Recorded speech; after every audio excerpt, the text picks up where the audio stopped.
여러분 안녕하세요. 좋은 주식팀입니다. 어, 이제 셀트리온의 항체치료제 CTP59의 조건부 승인 신청일이 하루 이틀 앞으로 다가왔습니다.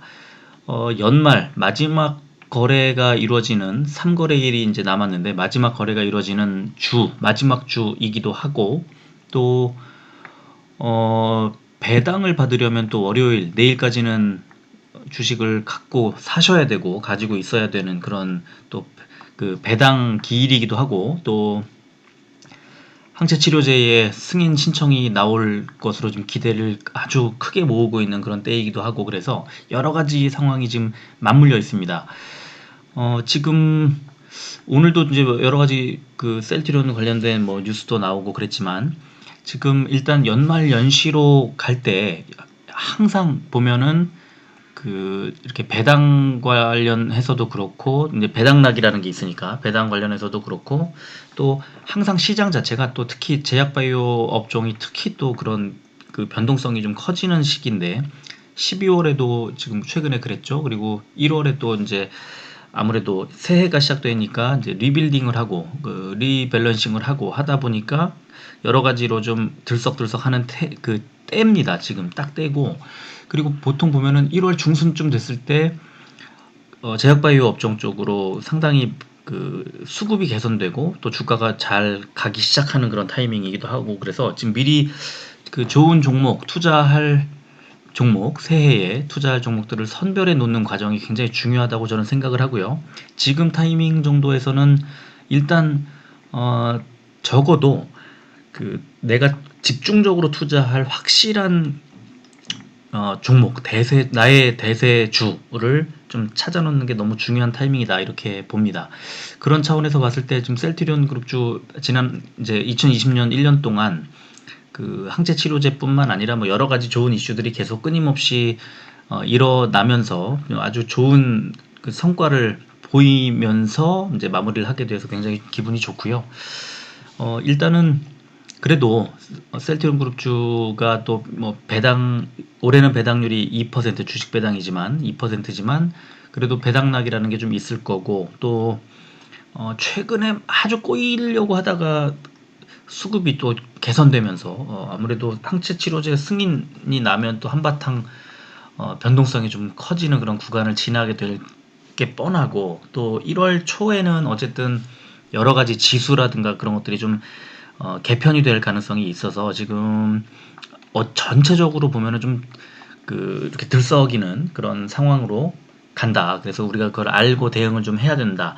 또 장기 투자하시는 분들 입장에서는 세일을 하는 뭐 박앤 세일을 한다고 이제 표현을 저도 하고 그렇습니다만 이렇게 배당락과 여러 가지 그 주가가 좀 빠지게 되면 정말 기가 막힌 연간 수익률을 또 키울 수 있는 그 매수 타이밍을 주기도 하죠. 저도 올해 2020년 1월에 또 매수를 했던 기억이 나고 이 매수하는 타이밍이 너무 좋은 타이밍이 그냥 거의 거저 주어진다고 봐야 할 그런 타이밍이 오니까 그런 것들을 좀 유의해서 이 한 주 잘 지금 대응을 하면서 보내야 한다고 저는 생각을 합니다.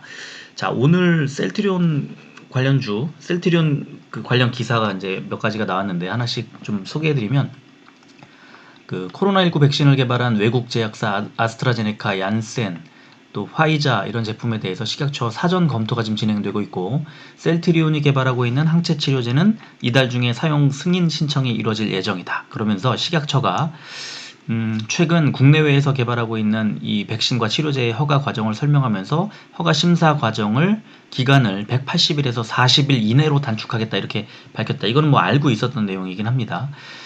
그래서 외국 업체들의 백신 임상 시험의 경우 아스트라제네카, 파이자, 모더나, 얀센 등 다수 업체에서 3상 임상시험을 진행하고 있고 25일 현재 화이자 백신은 미국, 영국 등 8개국에서 긴급 사용 승인을 받았고 유럽연합과 스위스에서는 조건부 허가를 받았다.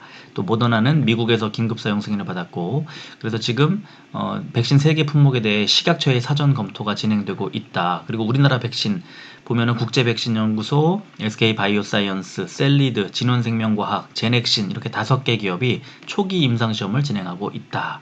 그리고 치료제의 경우에는 일라이 릴리 리 제네론에서 항체 치료제에 대해서 3상 임상시험을 진행하고 있으며 미국에서는 긴급 사용 승인을 받았다.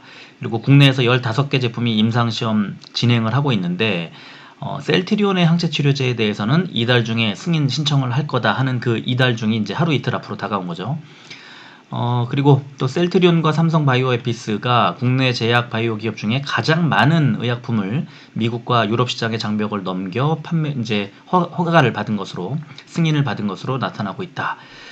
2003년부터 2019년까지 미국 식품의약국 FDA의 승인을 받은 국내 기업은 9개사, 제품은 23개 이렇게 집계가 되고 있는데, 이 가운데 셀트리온이 2016년 바이오시밀러 램시마가 FDA의 승인을 받은 후 2019년까지 5개의 의약품이 FDA의 승인을 받으며 국내에서 가장 많은 승인을 보유하고 있다.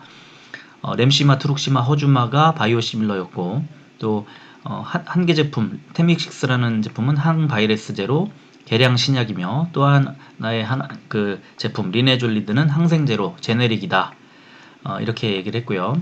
그리고 유럽에서는 8개 제약사의 17개 의약품이 유럽의약품청 EMA의 승인을 받았는데, 삼성 바이오에피스가 6개 제품으로 강세를 보였고, 뒤를 이어서 셀트리온이 램시마, 트룩시마, 허주마, 그리고 램시마 SC까지 4개 제품이 승인을 받았다. 이제 이런 기사가 나왔습니다. 그리고 수출 실적을 또 봤더니 셀트리온과 삼성바이오의 성과가 두드러졌다. 2019년 기준으로 봤을 때 셀트리온은 수출 상위 10대 기업 중에 가장 많은 1조 1,008억 원의 수출액을 기록하면서 1위에 올랐고, 또 올해 3분기까지 누적 수출액이 이미 1조 2,406억 원을 기록해서 작년도 수출액을 넘어선 상태다. 그리고 연 수출액 4,944억 원으로 2위가 삼성바이오로직스, 2위보다 한 3배 가까이 셀트리온이 더 많은 그런 상황이고요. 그리고 또 LG화학의 제약부문이 2,678억 원, 녹십자, 유한양행이 2,000억 원대로 각각 4위와 5위를 차지했고, 또 매출액 대비해서 수출액의 비율에서도 셀트리온은 97.56%가 전체 매출액 중에 수출액이 차지하고 있고요. 삼바가 70%, 이렇게 매출 순위 20대 기업 중에 유일하게 50%를 넘어서면서 초강세를 보였다. 그러니까 수출 위주, 수출로 돈을 버는 그런 회사인 거죠. 셀트리온과 삼성바이오로직스가 그렇습니다. 자, 그러면 이제 제가 지금 오늘 보여드리려고 하는 것이 셀트리온과 셀트리온 헬스케어, 그리고 셀트리온 제약의 올해와 작년도 1월 달에 그러니까 배당락이 있고 난 이후에 주가 흐름을 좀 보여드리려고 하는데요. 이 패턴이 좀 비슷하게 보입니다. 원래 이제 배당락이 있는 그러니까 그 시기에 초반부에는 늘 이렇게 나오는데요. 셀트리온을 보면요, 배당을 받을 때까지 계속 이제 주가가 쭉 올라가는 모습을 보이다가 그 배당락이 생기고 나서부터 흘러내립니다. 이게 2020년 1월에 12월과 1월에 이제 19년 12월과 20년 1월에 일봉 차트인데, 보시면은 언제까지 주가가 흘러내리냐면 1월 말까지, 2월 첫째 날까지 쭉 흘러내립니다. 그래서 2월 첫째 날에 바닥을 찍고 이제 오르기 시작을 합니다. 그게 이제 그 코로나 사태로 약간 주춤하다가 그때부터 지금까지 이렇게 올라오게 된 그런 계기인데, 어쨌든 배당락이라는 게 12월 말에 배당락이 있고, 그때부터 흘러내린 때까지가 거의 한 15% 정도 흘러내렸습니다. 그러니까 굉장히 그 큰 폭의 이제 하향세, 그리고 한 달 정도, 한 달 이상의 조정, 이런 것들이 있었고요. 지금 이제 아래쪽에 보조지표는요, 스토캐스틱 슬로우인데요. 이 주가에서 매수 매도 타이밍이 가장 짧은 그 사이클로 보여주는 그런 보조지표입니다. 스토캐스틱 슬로우가. 근데 보시면 배당락이 나오고 바로 하루 이틀 안에 스토캐스틱상에서는 매도 신호가 나오고, 그 다음에 매수 신호가 나오는 타이밍이 한 달 이상이 걸렸습니다. 이게 그러니까 배당락 이후의 하락세에서는 매수 타이밍을 그러니까 잡기가 어려운, 계속해서 이렇게 하락을 하는 모양을 보여줬고요. 2019년에도 배당락이 있고 나서 1월 18일 최저치 찍을 때까지 3주 정도, 그죠? 한 3주 정도를 흘러내립니다. 이 이제 최고가 23만 원대에서 최저치 18만 원대까지 20% 가량 흘러내립니다. 단기간에, 그죠? 그리고 나서 이제 좀 회복을 하는. 그래서 그 셀트리온의 이제 어떤 주가 흐름을 보면 배당락이 있고 나서 초반에 한 2주일 이상, 2, 3주 정도는 주가가 하락세로 갈 가능성이 있고, 역시 이제 배당락이 있고 나서 이틀 뒤에, 한 3일 뒤에 하락하면서 이제 스토캐스틱 상의 그 매도 신호가 나온 이후 매수 신호가 1월 말에 나옵니다. 1월 20 며칠 날에 나오는데요. 그때까지는 스토캐스틱 상에서 매수 타이밍을 잡지 못하고 계속해서 이제 그 하락을 하는 그런 모양을 보여주고 있고요. 셀트리온 헬스케어를 보면요, 뭐 비슷합니다. 배당락이 있기 전까지는 주가가 상승하죠. 그러다가 배당락이 생기고 나서 셀트리온보다는 짧게 이제 한 일주일여 정도 그 내려옵니다. 그러면서 21선의 지지를 탁 받고 올라갑니다. 이게 이제 2020년도 올해 1월이었는데요. 이때부터 사실 계속 올라갑니다. 이 주가가 그 1월 초에 4만 원대까지 빠진 이후 그대로 상승을 합니다. 코로나 사태까지 다 뚫고 그냥 올라갑니다. 그런데 스토캐스틱 상의 매수 신호는 언제 나오냐면 배당락 이후 흘러내렸다가 단기 반등했다가 조정받을 때 그때 나오죠. 그리고 나서 급등이 나옵니다. 그죠? 그래서 1월 16일 날 67,700원까지 올라가는데 스토캐스틱 상의 매수 신호는 바로 전날 나옵니다. 그러니까 역시 스토캐스틱 슬로우를 통해서 매수 신호를 잡는 것이 좀 유효해 보인다, 이렇게 말씀드리겠고요. 2019년엔 좀 더 심각했습니다. 배당락이 나오기 전에 역시 상승 추세가 보이죠. 그리고 배당락이 나온 이후 1월 17일 날 6만 원까지, 그러니까 8만 1,000원에서 6만 원까지 25% 정도 흘러내립니다. 한 20거래일, 한 18거래일 정도, 18, 9거래일 정도 만에 3주 정도 사이에 한 25%나 폭락을 합니다. 그리고 이제 올라가는데, 역시 그 배당락이 나오고 다음날 매도 신호가 나오는데 스토캐스틱 상에서 하방의 최저점을 1월 17일 날 찍고 다음 날에 매수 신호가 나옵니다. 그리고 나서 이틀 뒤에 급등이 나오죠. 그러니까 역시 셀트리온 헬스케어도 이게 좀 저점인지 고점인지 하락할지 잘 모를 때는 스토캐스틱 슬로우가 좀 유효하더라. 제가 이제 최근 몇 년간 스토캐스틱 슬로우를 보면서 이렇게 주가에 이제 어떤 예상을 좀 했던 기억이 납니다.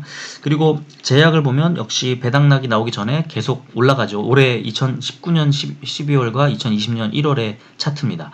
배당락이 나온 이후 흘러내리죠. 쭉 흘러내려서 셀트리온 헬스케어처럼 거의 비슷한 지점에서 하방을 잡고 단기 반등하는 것처럼 보이다가 다시 흘러내릴 때 보시면 딱 급등 나오기 전날 매수 신호가 딱 기가 막히게 나옵니다. 그리고 다음날 바로 급등이 나오죠. 1월 16일 날 급등이 나오기 전 1월 15일 날 그 스토캐스틱 상에서는 매수 타이밍이 딱 나옵니다. 그리고 역시 배당락이 나오고 다음날 매도 신호가 딱 나오죠. 그리고 이제 2019년도도 보면은 배당락이 나오기 전에 조금 애매하긴 하지만 그래도 큰 폭의 상승이 좀 있었고, 그리고 배당락 이후 배당락 다음날 매도 신호가 나온 이후 매수 신호가 다음번에 나올 때까지가 한 얼마 정도 걸리죠? 15일 정도 뒤에, 그러니까 배당락 이후로부터는 7, 8일 정도 지나서 매수 신호가 나오고 그뒤로부터 이제 상승 추세로 이어지는 그런 상황입니다. 그래서 뭐 6차례, 그러니까 3종목의 지난 2년간의 그 단기 일봉 차트를 이렇게 보면 배당락 이후 주가가 좀 흘러내릴 수 있다. 그리고 배당락, 올해는 2% 주식 배당이기 때문에 배당락이라는 것이 조금 어느 정도 영향을 미칠지는 뭐 불분명합니다. 5%가 아니니까. 그래서 배당락이라는 게 좀 상대적으로 덜 영향을 미칠 거라면 어쩌면 우리가 지금 갖고 있는 그 불안 요소, 리스크, 조건부 승인 신청을 하고 나서 더 떨어지는 거 아니야? 빠지는 거 아니야? 라고 하는 그 지점을 감으로 의존하지 말고 스토캐스틱 슬로우를 통해서 매수 타이밍을 잡자. 뭐 매도를 하지 않더라도 매수 타이밍을 잡기만 하더라도 만약에 1월 달에 주가가 좀 싸져 있는 상태에서 매수를 적절히 한다면 1월 말에 뭐 1월 중순 이후에 조건부 사용 승인 허가가 나오겠죠. 그리고 곧바로 매출로 이어지겠죠. 그렇기 때문에 그 단기적으로 출렁거린다 하더라도 두려울 필요는 일단 없습니다. 두려워할 필요는 없는데 그래도 2주, 3주, 한 달 정도 마음 그 졸이면서 그렇게 어떤 그 마인드 컨트롤을 하지 못하고 무너질 수 있기 때문에 제가 이제 해법을 제시한다면 어 일부 그러니까 일부 매도를 하고자 하는 분들에게 말씀을 드리자면 일부 매도를 할 때 분할해서 매도를 하는데 스토캐스틱 상에 매도 신호가 나왔을 때 일부 매도를 하고 그리고 스토캐스틱 상에 매수 신호가 나올 때 일부 매수를 하든가 아니면 홀딩해도 괜찮다. 왜냐하면 1월 말 이후에는 굉장한 어떤 그 항체치료제의 매출이 또 예상이 되고 그래서 일단 1월 초에는 주가가 좀 출렁일 수 있지만 여러 가지 좀 대응책을 좀 찾아보자. 그 중에 한 가지가 저는 스토캐스틱 슬로우를 권해드리는데요. 이게 굉장히 스토캐스틱 슬로우만 보면 짧게 매도하고 짧게 매수하고 이렇게 매수 매도 타이밍이 굉장히 짧다는 그런 또 치명적인 단점이 있는데요. 그렇지만 지금 단기간에 어떤 주가가 빠질지 오를지 출렁일 가능성, 변동성이 커질 시점에서는 또 상당히 유용하고 빨리빨리 캐치할 수가 있다. 그거를 제가 말씀을 드리기 위해서 오늘 사례를 보여드렸고요. 뭐 올해보다 내년에 더 훨씬 더 좋을 그 종목이기 때문에 뭐 길게 봤을 때는 굳이 뭐 매도를 하거나 그럴 필요는 없을 것 같지만 단기적으로 출렁거릴 때는 정말 마음 졸이고 상처를 입기 쉽상입니다. 그래서 그럴 때 조금이라도 여유를 좀 가지려면 다만 5% 10%라도 일부 좀 수익을 실현해 놓자라고 생각을 하시는 분들은 스토캐스틱 슬로우가 상당히 유용하다. 지금 12월 말부터 한 1월 언저리까지는 그거를 좀 말씀을 드리겠고요. 그것도 뭐 길게 보면 다 회복될 텐데 맞습니다. 그렇게 될 겁니다. 그래서 그렇게 생각하시는 분들은 이제 좀 출렁거리면 더 사지 뭐 이러는 분들은 뭐 홀딩이 좋죠. 홀딩이 좋고 굳이 왔다 갔다 하면서 그렇게 고민하실 필요는 없을 것 같고 대신에 너무 이제 좀 단기 자금이 좀 필요하다든가 뭐 생활비 좀 빼야 된다든가 아니면은 아주 좋은 타이밍에 조금 덜어놓고 싶다라든가 뭐 그런 분들이 있으시다면 이런 방법을 한번 해보시면 어떨까 싶습니다. 자, 드디어 이제 오늘 어둑어둑해지고 있는데요. 이제 오늘 지나면 이제 정말 마지막 내일 또는 뭐 아무리 오래 기다려도 내일 모레 아니겠습니까? 그죠? 좋은 소식이 있고 또 좋은 소식으로 남길 그래서 여러분들의 계좌가 아주 풍성해지기를 바랍니다. 이번 한 주 좀 멋지게 마무리했으면 좋겠고요. 그리고 참 제가 고민하다가 멤버십을 만들었는데요. 뭐 여러 가지 혜택을 드릴 생각을 갖고 있습니다. 뭐 좋은 정보라든가 또 나아가서는 어떤 이제 좀 매도하는 그런 뭐 셀트리온 그룹주 말고도 다른 종목들에 대한 뭐 관심이 있으시다면 여러 가지로 좀 도움을 드리고 싶고 또 새해에는 제가 좀 해보고 싶은 그런 것들이 좀 있어서 그런 여러 가지 분석을 하고 제 계좌도 좀 같이 여러분과 더불어 좀 채워 나가고 또 운영해 나가면서 함께 했으면 좋겠다는 생각이 들고 이제 좀 아무래도 구독자도 좀 늘고 이러다 보니까 관리하는 것도 사실은 좀 쉽지 않고 그래서 제가 이 채널 만들 때 좀 가족 같은 채널 이런 거를 혼자 뭐 저의 생각입니다만 그런 생각을 하면서 가급적 최대한 도움도 좀 드리고 뭐 상담하시는 다른 종목에 대한 거 물어보시는 것도 전부 뭐 한 번도 대답 안 한 적 없는 것 같아요. 다 대답해 드리고 그랬는데 점점점 시간도 그렇고 힘에 부친다는 생각이 들어서 글쎄 뭐 도움이 된다고 생각하시면은 멤버십도 활용을 하시면 좋겠고요. 저도 최대한 뭐 제가 저랑 이렇게 구독자로 제 채널 구독하시는 분들은 오랫동안 하신 분들은 뭐 아실 테지만 나름대로 그 여러분들 도움을 드리려고 꽤나 신경 쓰고 애를 쓸 겁니다. 앞으로도 그럴 거고요. 그래서 좋은 정보 또 도움되는 정보를 좀 더 디테일하게 좀 알려드리고 그랬으면 좋겠다는 생각이 들고요. 그래서 뭐 여러 차례 고민하다가 계속 고민하다가 새해 맞아서 한번 해볼까 하고 있다가 이제 새해 전 마지막 주말 이제 평일에는 또 저도 바쁘니까 시간이 없을 것 같아서 주말을 활용해서 멤버십을 좀 멤버십 자체는 뭐 이렇게 화려하게 꾸미거나 그러진 않았습니다만 여러분들에게 만족을 드릴 수 있는 그런 정보를 또 많이 드릴 수 있게 그렇게 되기를 희망합니다. 그래서 어, 좀 여러분들이 멤버십도 좀 이용을 하시고 그러면 좀 많이 지금 연말연시기 때문에 그 특히 1분기 때 이제 내년도에 맞춰서 그 계좌를 새로 이제 꾸미시고 하는 분들 그러신 분들은 좀 도움이 많이 되지 않을까 하고 생각이 들고 저도 지금 여러 가지 이제 다방면으로 좋은 종목을 추리는 작업을 지금도 하고 있지만 좀 더 해야 되기 때문에 같이 그런 고민을 하고 제가 찾아낸 것들을 여러분들과 공유할 수 있었으면 좋겠습니다. 자, 오늘 일요일 잘 보내시고요. 내일 진짜 좋은 일 있기를 바랍니다. 이번 주, 한 주지만 사실은 해가 또 바뀌는 주기도 해서, 새해 복 많이 받으시고, 그건 뭐 나중에 며칠 뒤에 해도 되겠군요. 네. 좋은 시간 됐으면 좋겠습니다. 여기까지 하겠습니다. 끝까지 들어주셔서 고맙습니다.